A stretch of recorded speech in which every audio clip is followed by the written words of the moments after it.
In this video, I'm going to cover the full recruitment process steps from beginning to end.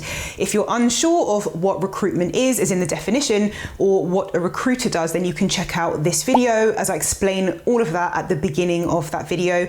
If you're not sure what recruitment or HR career you want, then you can check out my Jobs in Recruitment playlist here, which has you covered with all the relevant questions and answers for jobs in recruitment and HR. This video is dedicated solely to the recruitment process steps and what they are.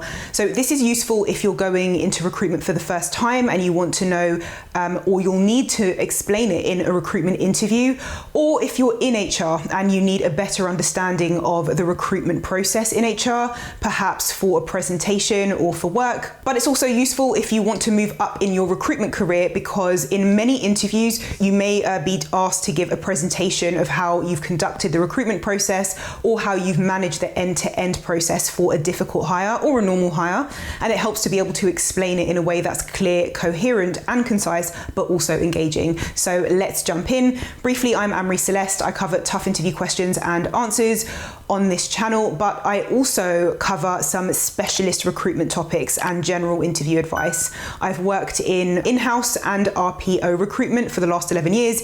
If you're not sure what that is, I explain the difference in that internal recruiter video that I mentioned earlier. Then before that, I spent about 9 years in a mixture of agency recruitment, which is a different type of recruitment, sales, customer service, and secretarial and admin roles.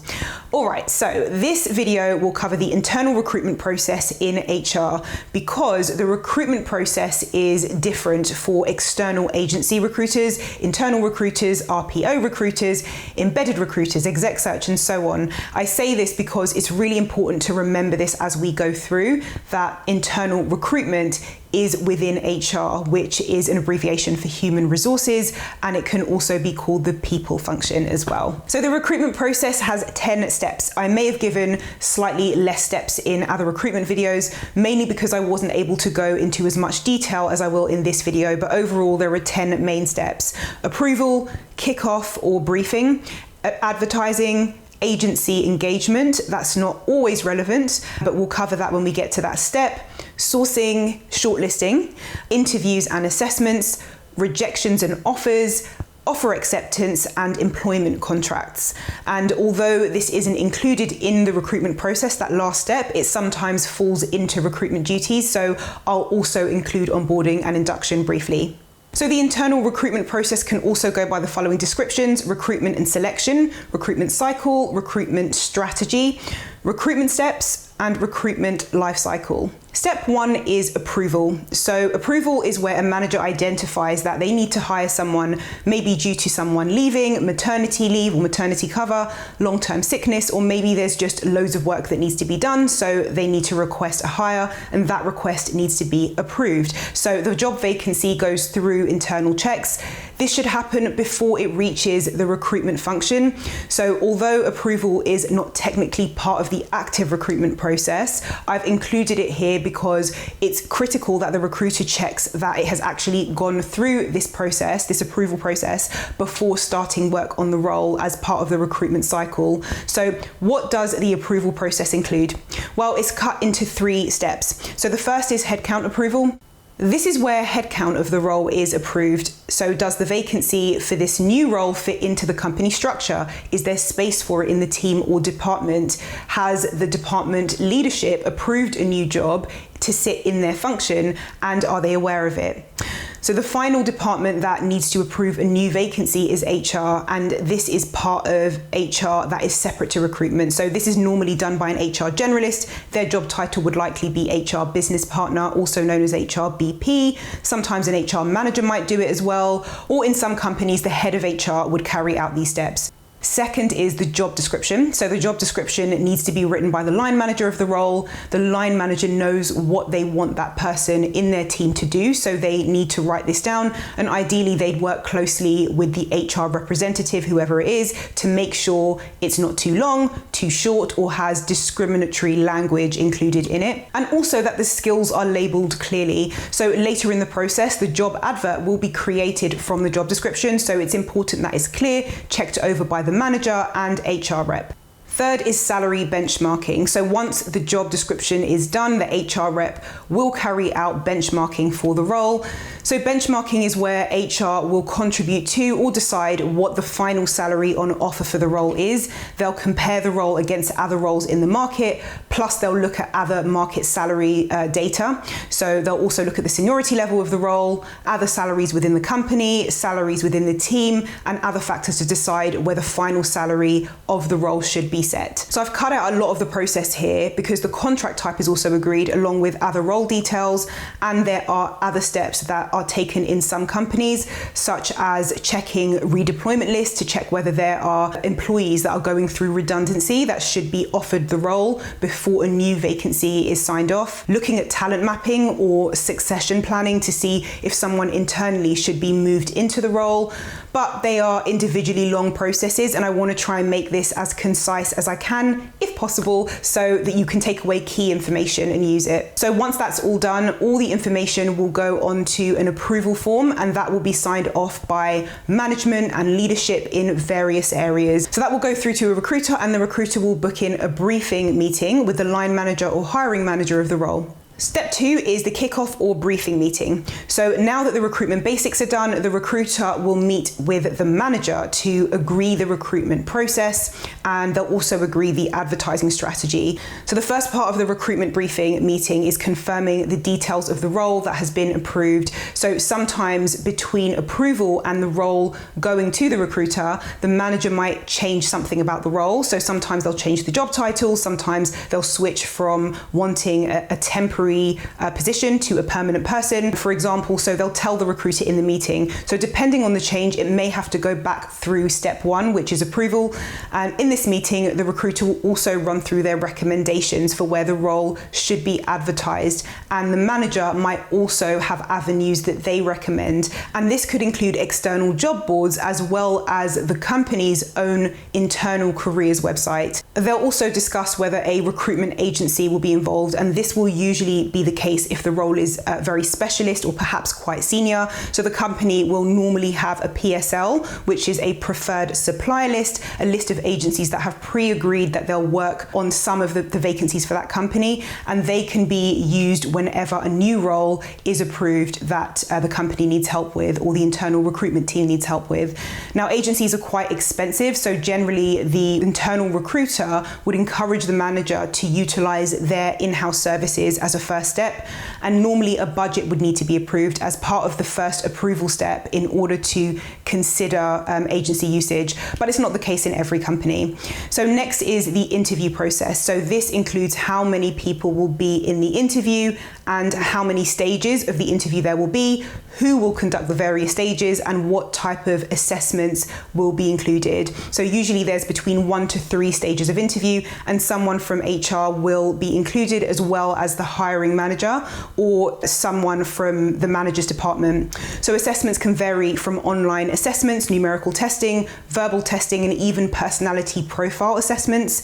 In some cases, the recruiter will run through the interview framework with the manager. So these are the interview questions that the manager will ask and how the answers will be assessed. So depending on the job type, they could include technical questions, competency-based questions, behavioral or situational interview questions. I do have videos covering all of these interview questions and answers if you want a flavor of the typical questions asked by HR or a hiring manager in a job interview. So you can check out those videos below. I'll link them in the video description below this video. So step 3 is advert creation. So this might be done by the recruiter or an HR coordinator or a recruitment coordinator if you have one in the company. So I cover both of these roles too in separate videos. So if you need to understand the typical duties of each of these roles, I cover that in the first half of these videos. So now the advert is then created from the job description, as I mentioned earlier, but it is separate to the job description,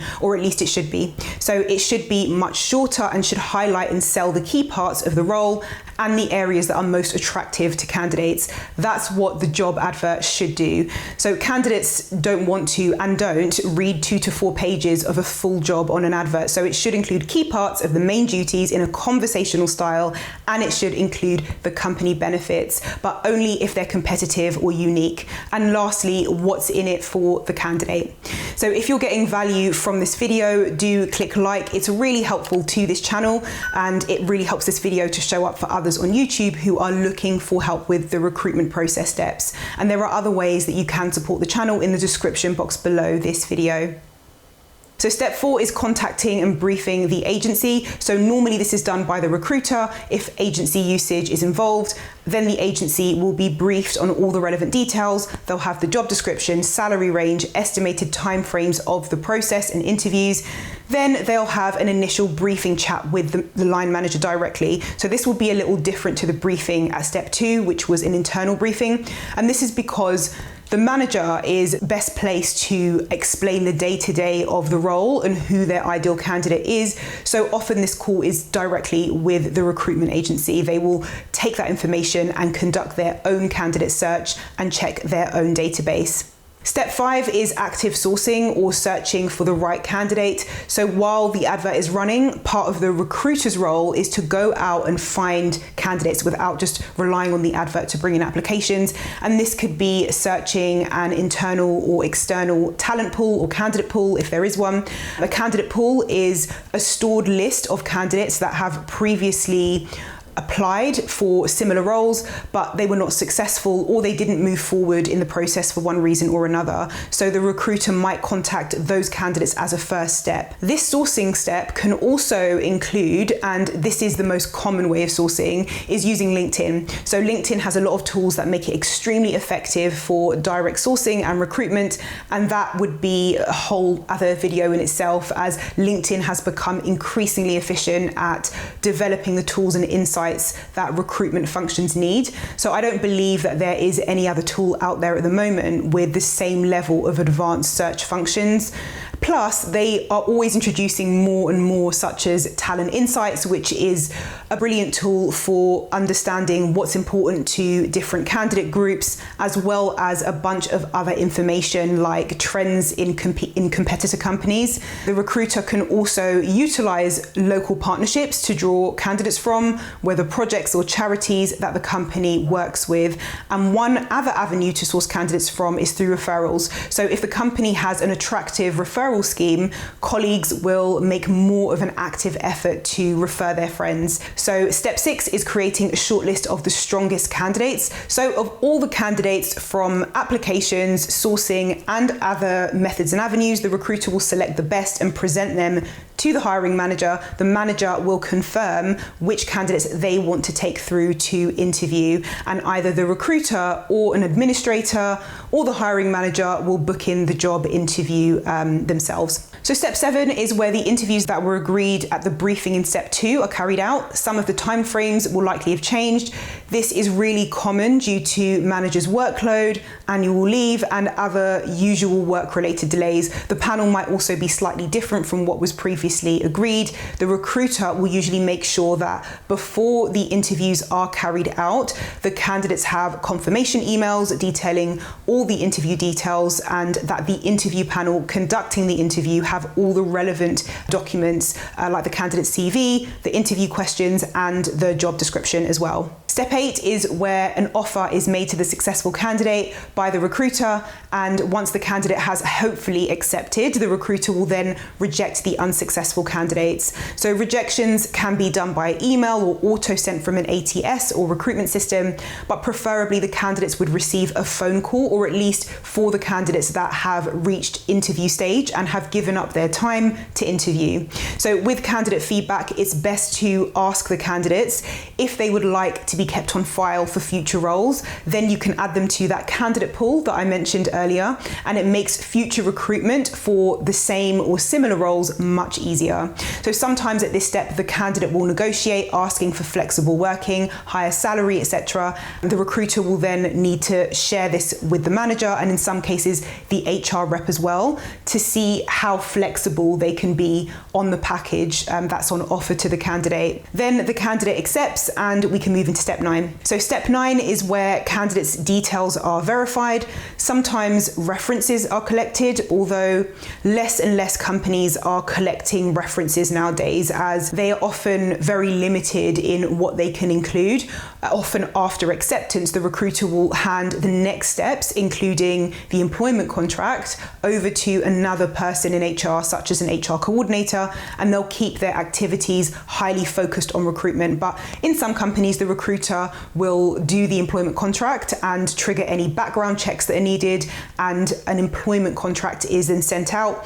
Sometimes they are physical contracts sent out in the post, but today it's all done digitally. So the contract will normally be sent via DocuSign or some other digital equivalent. Step 10 is where HR onboards and inducts the candidates. In some companies, particularly smaller companies where the recruiter covers everything, they may also do onboarding and inductions, but usually this is done by the other areas of HR. So this is a big process, so I'll only outline it here.